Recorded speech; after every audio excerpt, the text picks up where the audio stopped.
वैशाली सुशील शहाणे, मी उमरखेडहून आलेली आहे. मॅडम, कसा गेला तुमचा 3 दिवसाचा अनुभव? खूप छान आणि एवढा म्हणजे मला आनंद झाला की मी प्राण्यांशी कनेक्ट करू शकत आहे, त्यांच्याशी बोलू शकत आहे. आणि मॅडमनं जे गायडन्स केलं आणि थोडंसं मेडिटेशन गायडन्समुळे मी त्यांच्याशी कनेक्ट होत आहे, हे मला सुद्धा आता असं वाटायला लागलं. तुमच्या आठवणीतील एखादं कम्युनिकेशन आहे का, जसे तुम्ही त्या पेट सोबत किंवा याच्यासोबत कनेक्ट केलेलं? हां.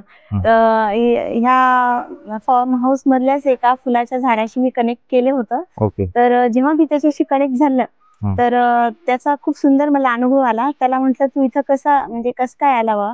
तर त्यांनी मला एक छानसं एक चित्र दाखवलं, की एक असं घर दाखवलं आणि तिथून मला इथं आणलं बुवा आणि एका लेडीजनं लावलं हे सुद्धा सांगितलं. ओके. आणि त्याला मागचा जन्म त्याचा मला माडाचा झाड असं दाखवलं त्यानं. झाडाचाच होता. झाडाचाच होता. ओके. आणि त्याला त्या याच्यामध्ये खूप थोड्याशा वेदना झाल्या, म्हणून मी आता तेवढा उंच नाही म्हणे. ओके.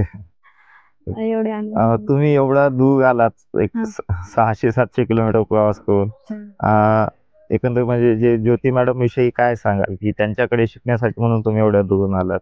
कसा त्यांच्याबद्दलचा अनुभव कसा राहिला?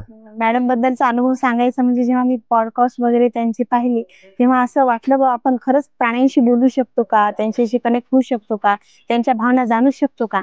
पण जेव्हा मॅडमनं आम्हाला गाईडन्स केलं, आमच्यातला आत्मविश्वास दृढ केला आणि त्याने म्हणे, "नाही, तुम्ही पण करू शकता. फक्त इंटेन्शन तुमचा ठेवा आणि तुमचा सोल कॉन्शियसली तुम्ही करू शकता." ओके. मॅडमनं छान गाईडन्स केलं.